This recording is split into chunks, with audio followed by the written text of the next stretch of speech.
Hey guys, what's up? You're watching Up and Adam. My name's Adam Knoll. And for those of you who don't know me, I'm the guy bringing you guys all the weekly interviews and recaps from your favorite celebrities and pop culture influencers.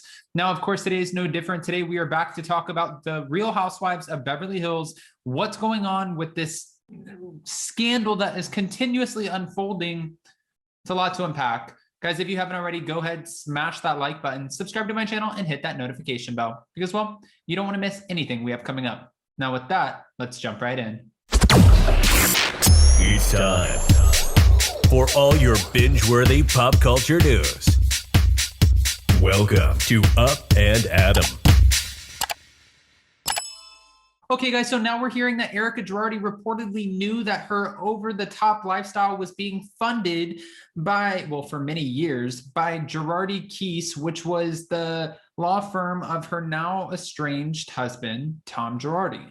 Now, of course, we know that the bankruptcy proceedings are continuing against both Erika and Tom, but now she's being accused of receiving fraudulent transfers and acting from a place of privilege and obscene wealth. This doesn't sound great at all.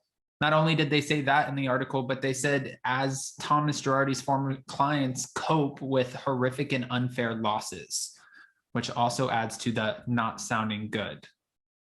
Okay, there's more. Now, in court documents that were obtained by People magazine, it was stated that Erika had direct knowledge that, for at least 12 years, all of her expenses were being paid by Tom Girardi's law firm, Girardi and Keese, Girardi Keese, and that was as she was generating the actual transactions. This is what they're saying. The document said that the glam cannot be supported by the sham, as Erika has repeatedly said, it's expensive to be me.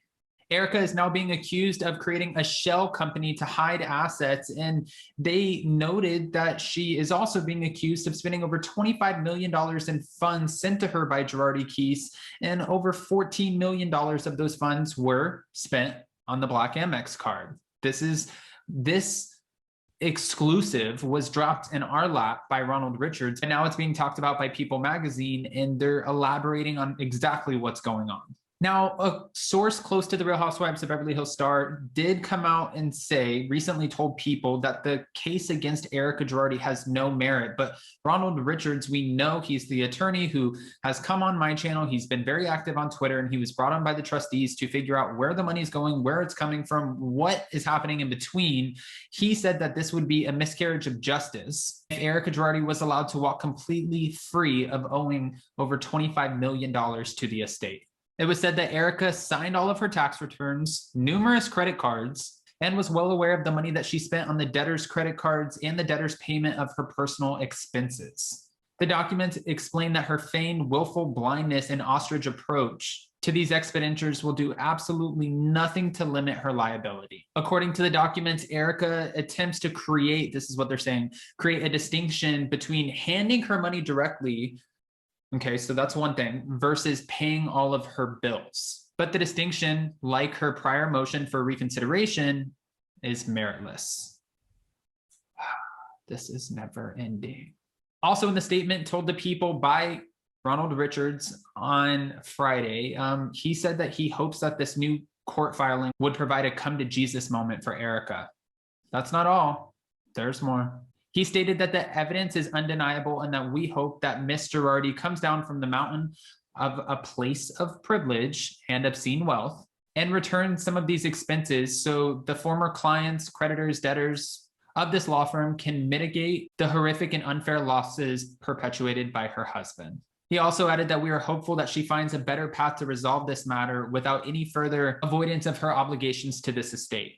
Instead of constantly draining the estate of their resources with meritless legal positions and threats. No more investigation is needed. This is what Ronald Richards is saying. No more investigation is needed to prove that the money traveled in one direction, which was to Erika Girardi. Guys, I guess my biggest question here is, what would this shell company be? Can someone elaborate more on that? And they're saying, Erika Girardi was using a shell company for this money, but also sources close to the Real Housewives of Beverly Hills star, they're continuing to say that this is meritless. Is it meritless? Ronald Richards seems to think that it is not. And he is still continuing to talk about all of this, even though she has tried numerous times, Erika and her defense team, to get him taken off the case due to what they're calling his tabloid-like behavior on social media. He has made it very known, he's been vocal about it, that he will not be silenced, you won't shut him up, and he will say whatever he wants. That way, we, as the people and the fans, get the information that we need so a scandal like this can't happen again. I think from Ronald Richards' perspective, he thinks it's important for all of us to know what's going on in this case so nobody else has to go through something similar. And also so we can raise awareness for the victims. So hopefully in the end, they get their return. I'm just so interested to see how this will continue to play out on the Real Housewives of Beverly Hills, how the story will continue to unfold, because we know we have the big drama coming up with Erika and Sutton. This past week's episode, Erika shut Sutton down and told her to just be quiet, shut up, you sit over there. And now it's going to carry on over to Kathy Hilton's dinner at her house. And this is the moment where we're going to see Erika tell Sutton, shut the fuck up. I can't believe you would do that in a Hilton house, though. Okay. So many questions to which I need so many answers. What are your thoughts on all of this? Can somebody please explain to me what a shell company is? I need to know. Yes, I could Google define it, but I'm sure there are a lot of you out there who have the exact knowledge as to what that would mean. And if you don't, then we'll eventually have to get Ronald Richards back on here so he can explain it. Go ahead and do your thing, comment below. But before you go, don't forget to smash that like button, subscribe to my channel, and hit that notification bell because, well, you don't want to miss anything we have coming up. With that, we'll see you next time. Bye, guys.